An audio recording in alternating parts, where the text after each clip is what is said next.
Hello everyone. ಇದು ವರಮಹಾಲಕ್ಷ್ಮಿ ಹಬ್ಬದ ಹಿಂದಿನ ದಿನದ ಬ್ಲಾಗ್ ಆಗಿರುತ್ತೆ. ಹಬ್ಬ 2 ದಿನ ಇದೆ ಅನ್ನುವಾಗಲೇ ಹೂವು, ಹಣ್ಣು, ತರಕಾರಿಗಳು, ಪೂಜೆಗೆ ಏನೇನು ಬೇಕೋ ಆ ಐಟಮ್ಗಳನ್ನೆಲ್ಲ ರೆಡಿ ಮಾಡ್ಕೊಳ್ಳೋದೇ ನಮ್ಮ ಕೆಲಸ ಆಗಿರುತ್ತೆ. ಮಾರ್ಕೆಟಿಂದ ತಂದಿದ್ದಂಥ ಹಣ್ಣು ಮತ್ತು ತರಕಾರಿಗಳನ್ನೆಲ್ಲ ಒಂದು ಟ್ರೇನಲ್ಲಿ ನೀಟಾಗಿ ಜೋಡಿಸ್ಕೊಂಡು ಎತ್ತಿಟ್ಕೊಂಡೆ. ಹಬ್ಬಗಳ ಸೀಸನ್ನಲ್ಲಿ ಹೂಗಳ ರೇಟ್ ಅಂತೂ ಗಗನಕ್ಕೇರ್ಬಿಟ್ಟಿರುತ್ತೆ. ಹಾಗಂತ ನಾವು ಹೂಗಳನ್ನ ಖರೀದಿ ಮಾಡದೇ ಇರೋದಕ್ಕಾಗಲ್ಲ. ಮಲ್ಲಿಗೆ ಹೂವಿನ ಹಾರ ಮಾಡೋಣ ಅಂತ ಹೇಳಿ ಬಿಡಿ ಹೂಗಳನ್ನ ತೊಗೊಬಂದಿದ್ದೆ. ಹೂಗಳನ್ನೆಲ್ಲ ಪೋಣಿಸ್ಕೊಂಡು ಒಂದು ಹಾರನೂ ರೆಡಿ ಮಾಡಿಕೊಂಡೆ. ನಮ್ಮ ಕೈಯಾರೆ ನಾವು ಹೂಗಳನ್ನ ಪೋಣಿಸಿ ದೇವ್ರಿಗೆ ಹಾರ ಮಾಡಿ ಹಾಕೋದ್ರಲ್ಲಿರೋ ಖುಷಿನೇ ಬೇರೆ. ದೇವ್ರಿಗೆ ಯೂಸ್ ಮಾಡೋವಂಥ ಪಾತ್ರೆಗಳನ್ನೆಲ್ಲ ನೀಟಾಗಿ ತೊಳೆದಿಟ್ಕೊಂಡೆ.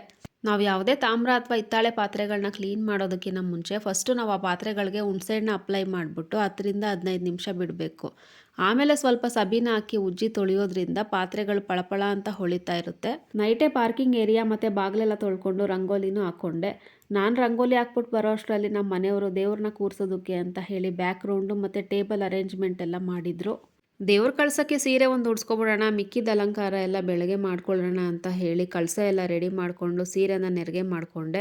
ಸೀರೆ ತುಂಬಾ ಸಾಫ್ಟಾಗಿದ್ದರಿಂದ ಅದು ನೆರಿಗೆ ಮಾಡೋದಕ್ಕೇ ಆಗ್ತಾ ಇರಲಿಲ್ಲ. ನಾವು ನೆರಿಗೆ ಮಾಡ್ತಿದ್ದಾಗೇ ಅದು ಜಾರ್ಕೊಂಡು ಹೋಗ್ತಾ ಇತ್ತು. ಕೊನೆಗೆ ಕ್ಲಿಪ್ಪೆಲ್ಲ ಯೂಸ್ ಮಾಡಿ ಹೇಗೋ ನೆರಿಗೆ ಮಾಡಿದ್ವಿ. ನೆರಿಗೆ ಎಲ್ಲ ಮಾಡ್ಕೊಂಡಿದ್ದಾದಮೇಲೆ ಕಳಸಕ್ಕೆ ಸೀರೆನ ಉಡಿಸಿ ಸೀರೆಗೆ ಹಾಕಿದ್ದಂಥ ಕ್ಲಿಪ್ಗಳನ್ನೆಲ್ಲ ರಿಮೂವ್ ಮಾಡಿಕೊಂಡೆ. ದೇವ್ರಿಗೆ ಅಲಂಕಾರ ಮಾಡೋ ಬರದಲ್ಲಿ ನಮಗೆ ಟೈಮ್ ಹೇಗೆ ಹೋಗುತ್ತೆ ಅನ್ನೋದೇ ಗೊತ್ತಾಗಲ್ಲ. ಸೀರೆ ಎಲ್ಲ ಉಡಿಸಿ ಕಳಸ ಅರೇಂಜ್ ಮಾಡೋ ಅಷ್ಟರಲ್ಲಿ ಮಿಡ್ನೈಟ್ ಹಾಗೆ ಹೋಯ್ತು. ನನ್ನ ಮಗಳೂ ಸಹ ನನಗೆ ಹೆಲ್ಪ್ ಮಾಡಿದ್ಲು. ಅವಳು ಹೆಲ್ಪ್ ಮಾಡಿರಲಿಲ್ಲ ಅಂತ ಅಂದಿದ್ರೆ ನನಗೆ ಬೇಗ ಸೀರೆ ಉಡ್ಸೋದಕ್ಕೆ ಆಗ್ತಾ ಇರಲಿಲ್ಲ. ಬೆಳಗಿನ ಜಾವ 6 ಗಂಟೆ ಒಳಗಡೆ ಪೂಜೆ ಮಾಡಿಬಿಡೋಣ ಅಂತ ಹೇಳಿ ಎಲ್ಲ ಅರೇಂಜ್ಮೆಂಟು ಮಾಡ್ಕೋತಾ ಇದ್ದೀನಿ. ನಾನು ಬೆಳಗಿನ ಜಾವ 6 ಗಂಟೆ ಒಳಗಡೆ ಪೂಜೆ ಮಾಡಿದ್ದೀನಾ ಇಲ್ವಾ ಅನ್ನೋದನ್ನ ನೆಕ್ಸ್ಟ್ ಮಿನಿ ವ್ಲಾಗಲ್ಲಿ ನೋಡಿ.